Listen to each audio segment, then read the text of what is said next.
में जिन्वो का सीन दिखाया जाता है, जो यहाँ पे जिन्वो बैठा होता है और जब भी उसके ऊपर एक मॉन्स्टर होता है जो सेंटीपीड मॉन्स्टर होता है। सिंट्रम बोलता है तुम्हें इस मॉन्स्टर के आगे 3 घंटे तक रहना है और जिन्वो तेज़ी से भागने लगता है। और यहाँ पे पेनल्टी क्वेस्ट सर्वाइव की स्टार्ट हो चुकी होती है और हमारा हीरो भागते हुए बच जाता है और बोल रहा होता है अगर मैं थोड़ी देर वहाँ रहता तो मैं मर जाता। सिस्टम बोलता है कि तुम्हें एक रिवॉर्ड भी मिला है और जिन्वो उस रिवॉर्ड की तरफ क्लेम करने से पहले ही इतना थक चुका होता है कि वो वहीं पे गिर चुका होता है। जब वहाँ पे नर्स आती है तो बोलती है इसे क्या हुआ और यहाँ पे इतनी सारी रेत क्यों पड़ी है।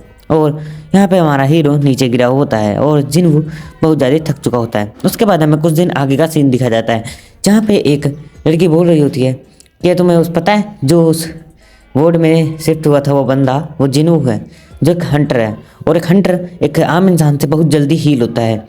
हाँ, और दूसरी नर्स बोलती है हाँ मुझे पता है वो एक हंटर है और वो बहुत जल्दी हील हो चुका है। डॉक्टर ने मैंने पूछा था कि वो लाइट एक्सरसाइज कर सकता है तो डॉक्टर ने कहा था हाँ वो लाइट एक्सरसाइज कर सकता है। हंटर जो होते हैं वो एक आम इंसान से ज़्यादा तेज हील होते हैं और देखो वो अभी भी दौड़ रहा है। मैं उसको 1-2 घंटे से देख रहा हूँ वो दौड़ ही रहा है, अभी भी वो दौड़ ही रहा है। जिन्वो की हालत पूरी ख़राब हो चुकी होती है, जिन्वो दौड़ रहा होता है। दौड़ते दौड़ते जिन्वो थक के बैठ जाता है और चढ़ते थक के एकदम सांस लेता है और बोल रहा होता है मुझे 3-4 दिन हो चुके हैं, मैंने अपने डेली क्वेस्ट को कंप्लीट करना शुरू कर दिया है और ये जो सिस्टम है इसे सिर्फ मैं ही देख सकता हूँ और यहाँ पर मुझे स्टेटस रिकवरी मिलता है। जैसे ही मैं टास्क कंप्लीट करता हूँ स्टेटस रिकवरी से जो मेरा सारा स्टेटस है वो रिकवर हो जाता है और स्टेटस रिकवरी के बाद मैं बहुत ज़्यादा स्ट्रॉन्ग हो जाता हूँ। हमें स्टेटस रिकवरी के बाद का सीन दिखाया जाता है जहाँ हमारा हीरो बोल रहा होता है कि स्टेटस रिकवरी और सिस्टम पता नहीं किसने बनाया है, लेकिन यहाँ मेरा लेवल अभी तक 1 ही है। मुझे लगता है कि मुझे यहाँ तो डंजन में जाकर अपना लेवल बढ़ाना होगा और अभी भी मेरे पास कोई जॉब और टाइटल भी नहीं है। और यहाँ पर वो अपने स्ट्रेंथ पॉइंट को बढ़ा रहा होता है क्योंकि उसके थोड़े पॉइंट मिलते होते हैं डेली क्वेस्ट को कंप्लीट करने से। वो अपनी स्ट्रेंथ को 16% कर देता है और बोलता है ये एकदम गेम की तरह है, ये जो सारा सिस्टम है इसमें मेरी बॉडी दिखाई जाती है और यहाँ पे मुझे कुछ स्किल्स दिखाई जाती है। यहाँ मेरी 2 स्किल्स है स्प्रिंट और मस्कुलिटी, दोनों ही लेवल 1 पर है। और वो यहाँ पे एक मैंने हॉस्पिटल के नीचे एक चेयर पे बैठ जाता है और हंसने लगता है और सोच और अपने सिस्टम को खोल के चेक कर रहा होता है, अपनी स्ट्रेंथ को, वाइटलिटी को, एबिलिटी को, जो सभी 10 होती है। और यहाँ पे जिन्वो नर्स के पास जाके बोलता है क्या मैं कुछ देर के लिए बाहर जा सकता हूँ। नर्स बोलती है हाँ तुम बाहर तो जा सकते हो लेकिन अपना ध्यान रखना।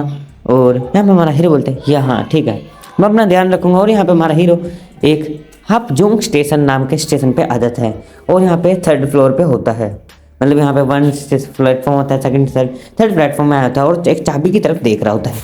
और यहाँ पे हमारा हीरो बोलता है कि ये जो चाबी है ये मुझे मेरे डेली क्वेस्ट के बॉक्स में मिली है।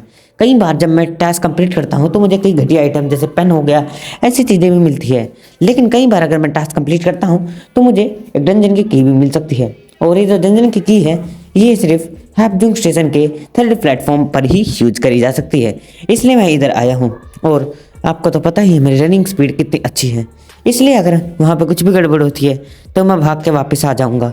और यहाँ पर इंस्टेंट की को पकड़ते हुए सोच रहा होता है मुझे एक बार ट्राई तो करना ही पड़ेगा इस इंस्टेंट की को यूज करना। और यहाँ पे वो की को पकड़ते हुए आगे की तरफ बढ़ने लगता है और यहाँ पे हमारा हीरो अब हापजुंग स्टेशन पर पहुँच चुका होता है और हापजुंग स्टेशन पर बहुत सारे बंदे होते हैं।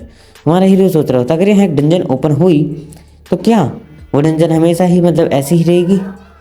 और यहाँ पे हमारा हीरो सोच रहा होता है कि अगर उस डंजन में अब मैं चले जाता हूँ और वहाँ पे वो डंजन के अंदर घुस जाता है। चाबी लगाने के बाद उसको पता चलता है कि वो एक इंस्टेंट डंजन में आ चुका है और जब भी उसका पीछे गेट बंद हो जाता है ये देखकर हमारा हीरो चिल्लाने लगता है, सोच रहा होता है क्या ये गेट बंद हो चुका है, नहीं अगर गेट बंद हो जाएगा तो मैं बाहर नहीं जा पाऊँगा।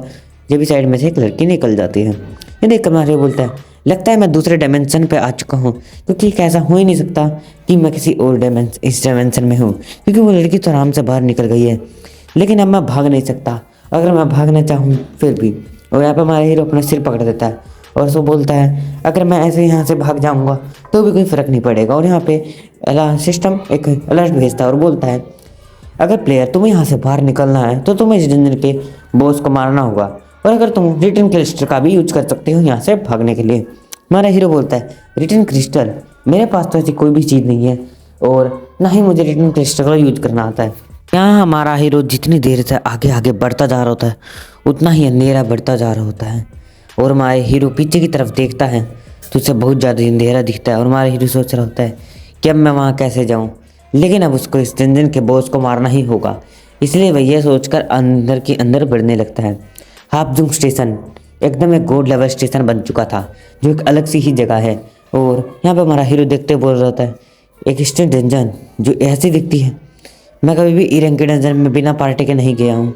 और यहाँ पे एक स्टील फैन लाइकन उस पर अटैक कर देता है, एक अलग सा ही अटैक करता है, जिससे वो बंदा उसको पहचान नहीं पाता हमारा जिन्वू किधर से अटैक कर रहा होता है, क्योंकि जिन्वू की पावर कम होती है स्टील फैंग लाइकन से। स्टील फैंग लाइकन का जो नाम होता है वो ऑरेंज कलर में होता है, इसके बारे में आगे बताऊँगा। और यहाँ पर वो हमारे हीरो पर खतरनाक से अटैक करने लगता है और इसका नाम होता है स्टील फैंग लाइकन। हाँ, और यहाँ पे हमारा हीरो सोच रहा था अगर मुझे इसको हराना है तो मुझे इसको थोड़ा अपना डिस्ट्रैक्ट करना होगा, और मैं इसको बिना पार्टी के तो बहुत मुश्किल है, और मुझे चोट भी नहीं खानी क्योंकि मेरे पास कोई अभी हीलर नहीं है, और अगर मैं चोट खाता हूँ तो मैं हील नहीं हो पाऊँगा। स्टील फैंग लाइकन एक खतरनाक सा अटैक करता है, लेकिन हमारा हीरो उसे डोज कर लेता है और एक बैक फ्लिप मारते हुए वापस खड़ा हो जाता है। और वो अपने मन में बोलता है, मेरी बॉडी इतनी फ्लेक्सिबल कब से हो गई कि मैं इतना ज़्यादा इधर उधर कूद नहीं पा रहा हूँ। और यहाँ पे वो फिर से एक जंप लेते हुए सोच रहा होता है, अगर मैं ऐसे ही जंप लेता रहा तो मेरा स्टेमिना कम हो जाएगा, इसलिए मुझे इसको हराना होगा। और वो बोलता है, अपनी पावर से खतरनाक सा पंच मारता है, जिससे स्टील फैंग लाइकन एक दीवार, लोहे की दीवार को तोड़ते हुए जाकर दूर गिरता है। हमारा हीरो बोलता है, क्या ये इसलिए हुआ है क्योंकि मैंने अपने सारे स्टेट पॉइंट्स अपनी स्ट्रेंथ में ऐड करे थे, लेकिन वो स्टील फैंग लाइकन मरा नहीं होता। और यहाँ पर हमारा हीरो देखता है कि ये अभी तक नहीं मरा, और वो उसको फिर से पंचेस मारने लगता है, लेकिन इस बार हमारे हीरो के जो पंचेस होते हैं उनका असर बहुत ज़्यादा कम हो चुका होता है। और यहाँ पे वो स्टील फैंग लाइकन फिर से हमारे हीरो पर अटैक करने की कोशिश करता है, लेकिन हमारे हीरो की एजिलिटी बहुत ज़्यादा थी, इसलिए स्टील फैंग लाइकन उसको बहुत कम डैमेज पहुँचा पा रहा होता है।